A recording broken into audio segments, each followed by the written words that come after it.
Okay, so let me just repeat what I told you. Last Thursday, I gave you this PowerPoint presentation in your R links, and then I asked you to read this one. But since this is a grammar lesson, I still need to discuss this via Zoom, okay, because I know some of you might misunderstood some concepts, okay, things like that.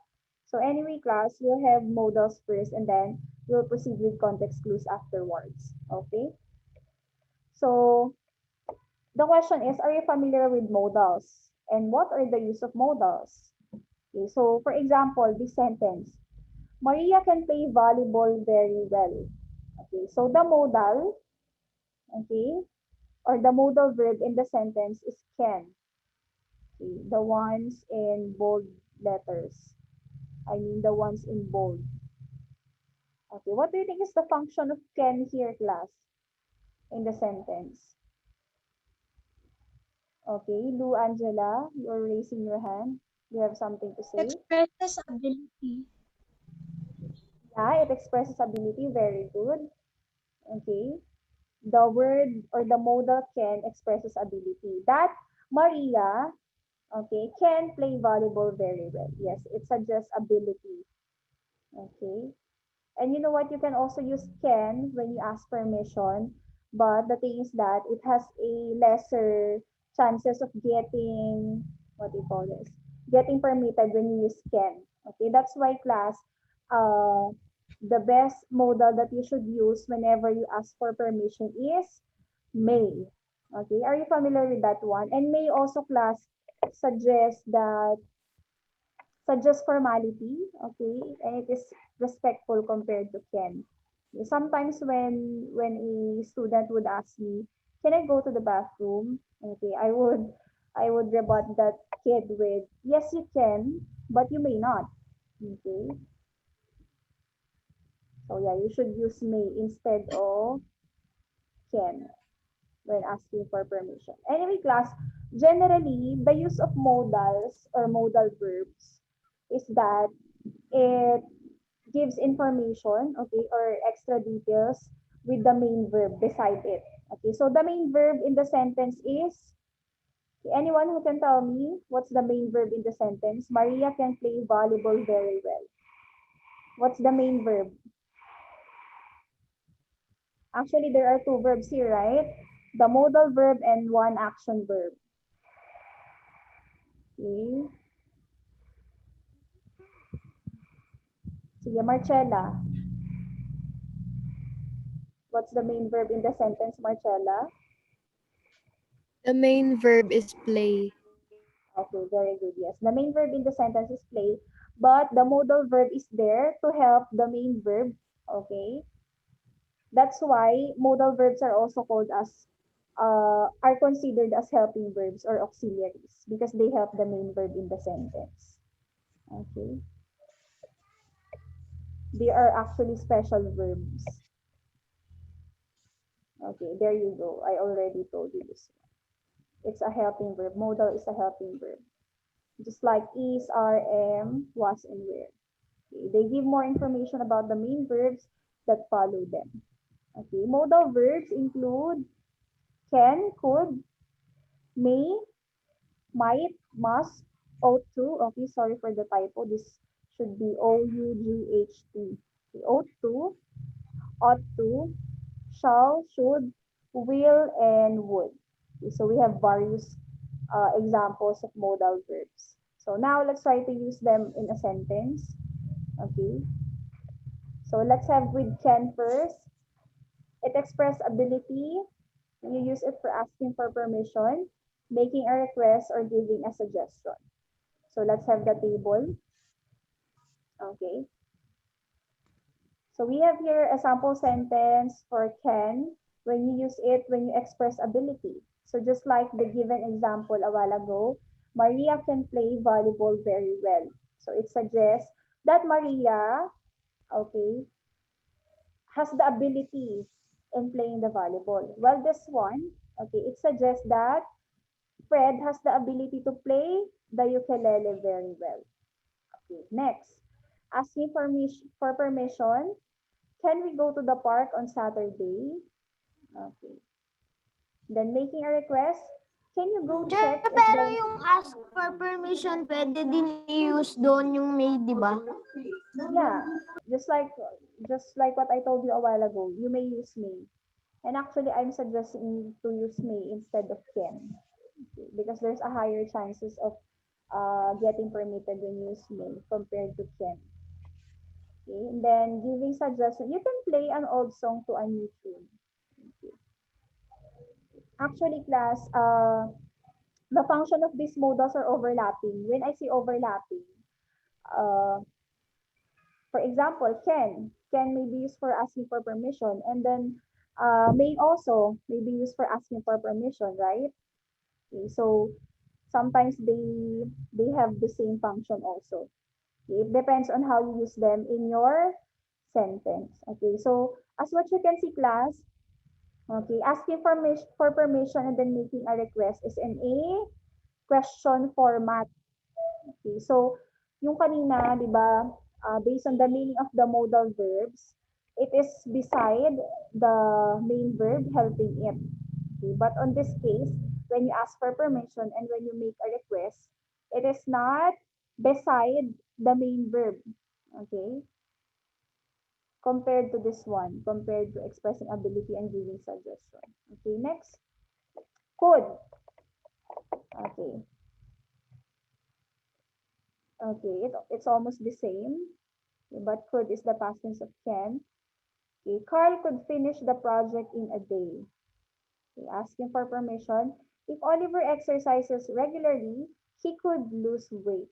Okay, it's like, yeah. It's not asking for permission. Can you check the book, class? It's like, parang mali to, itong dito sa function ng food. Hindi naman siya nag-ask ng permission. Anyone, can you please check your books?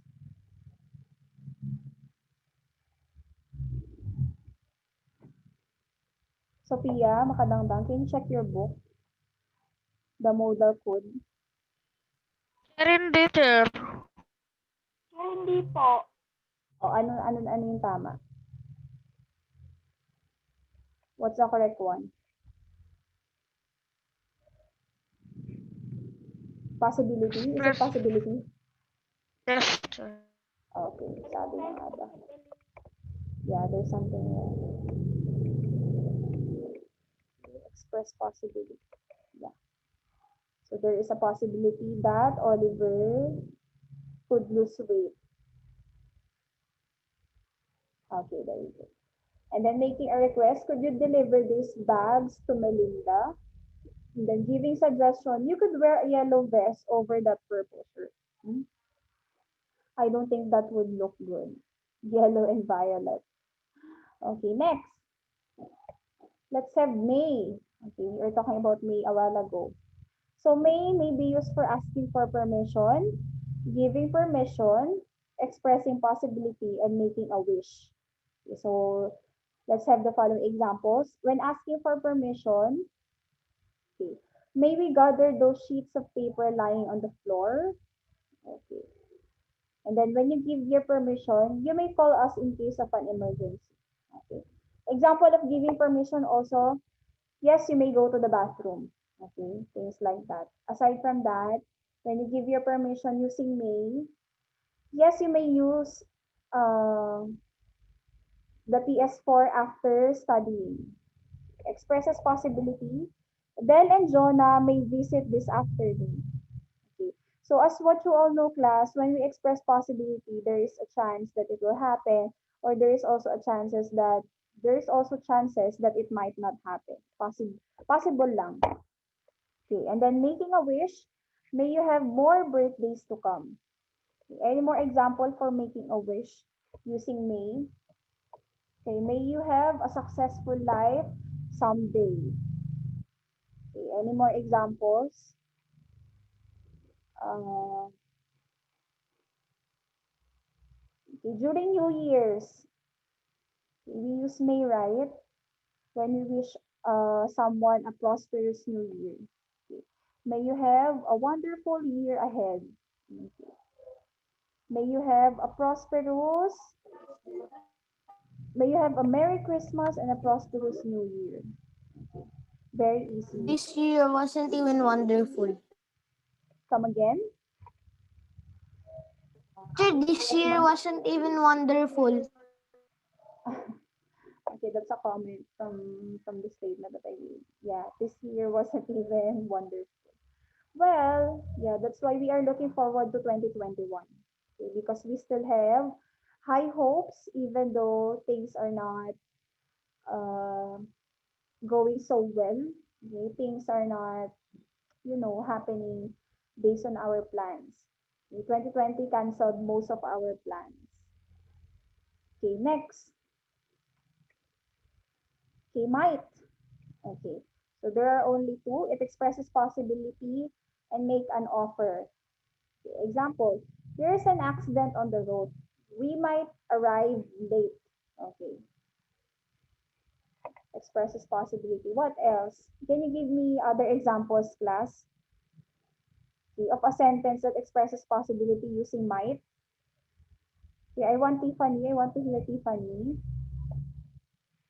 Tiffany, can you give me an example of a sentence that expresses possibility using might?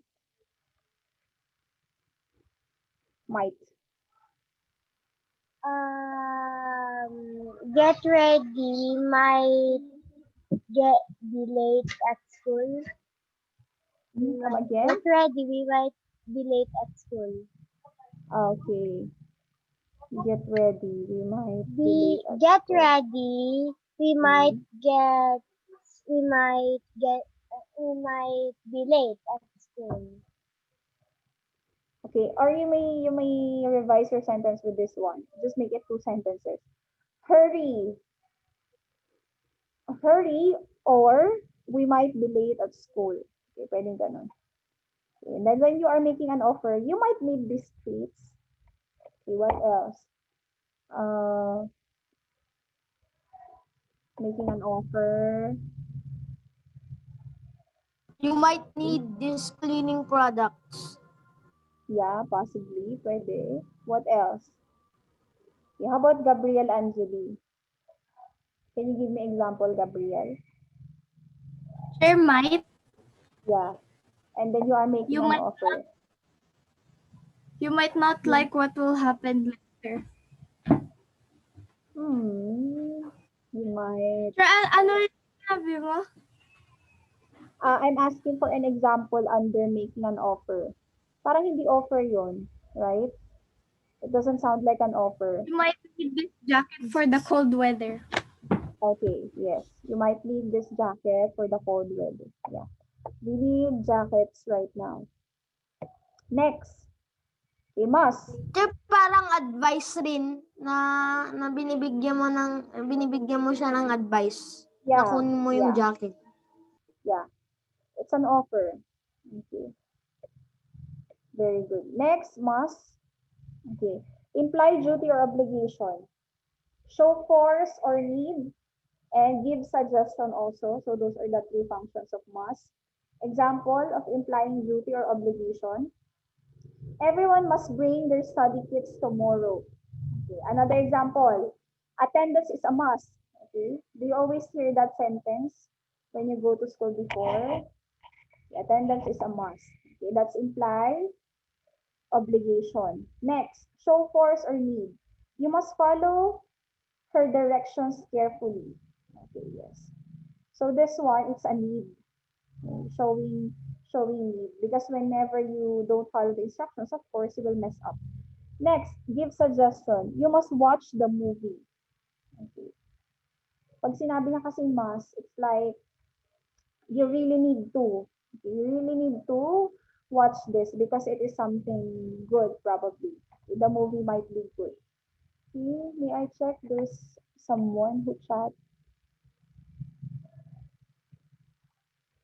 Sir, bakit 39 tayo lahat? Okay, I'm not sure. Ilan ba kayo lahat?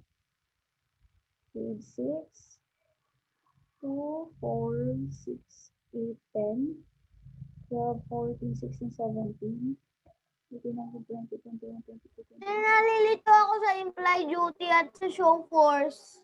28. Wait lang po. 29, 30, 31, 32, 33, 34. Oo nga. 36 lang dapat tayo including me. Tama naman. 36. Sir, Sinunod sa nalilito 39. ako sa function na implied duty at show force. Ito po. Itong dalawang to.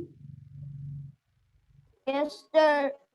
Okay. Sige. Let's make it clear. Implied duty or obligation. Everyone must bring their study tomorrow. Show force or need. You must follow her directions carefully. Actually, they seem overlapping also. Duty. Must follow her directions carefully. Sige, magbigay na lang tayo ng another example for the second one. Showing force or need.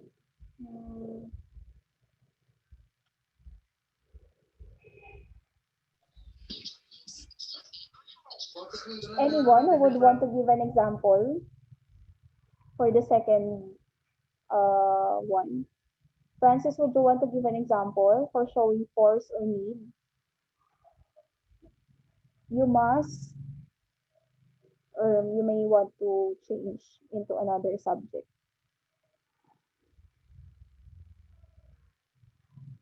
People who wants to try, who wants to give an example for the second one?